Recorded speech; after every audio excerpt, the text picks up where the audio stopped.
కొంతమంది కనిపెట్టడంలో మంచి నిపుణులు. ఏం కనిపెడతారంటే ఎదుటి వాళ్ళ జీవితాల్లో ఏమేమి తప్పులు ఉన్నాయో, ఏమేమి లోపాలు ఉన్నాయో సుదీర్ఘ పరిశోధనలు చేసి కనిపెడుతుంటారు. ఆ పరిశోధన అంతా అయిపోయిన తర్వాత వచ్చి చెబుతారు, నేను కనిపెట్టేశాను బ్రదర్ అంటే. ఏం కనిపెట్టావు బ్రదర్ అంటే, అతను తేడా ఎట్లా అంటే ఎవిడెన్స్ తో సహా ఉన్న నా దగ్గర 2 నెలలుగా కష్టపడ్డా, మొత్తం సేకరించా. ఏం ఒరిగింది అక్క, కనిపెట్టేశా, ఫుల్ తేడా ఆమె. ఎట్లా చెప్పగలవు? మొత్తం ఇప్పటికి 4 నెలల నుంచి పరిశోధనలో పెట్టా, ఫొటోస్ తో సహా, మొత్తం ఎవిడెన్స్ తో సహా ఉన్న నా దగ్గర. ఇతరుల జీవితాల్లోని విషయాలు, ఇతరుల సంగతులలోని లోపాలు ఇట్లాగా కనిపెట్టే పరిశోధకులు కొంతమంది ఉన్నారు. డిటెక్టివ్స్ లాగా పరిశోధకులు అన్నమాట.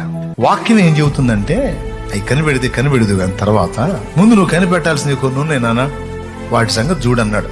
నీ కంటిలోనున్న దూలమనించక ఎదుటివాని కంటిలో నలుసును నీవు కనిపెట్టనేలా లేదా వెతకనేలా? అరే ఎదుటోడి కంటిలో నలుసును వెతికి అందులో పరిశోధన చేసి కనుగొనేవో తమ్ముడా చెల్లి, నువ్వు పరిశోధన చేయాల్సింది, నువ్వు కనిపెట్టాల్సింది ఫస్ట్ నీ కళ్ళలో ఏమున్నాయో. ఇది వాక్యం.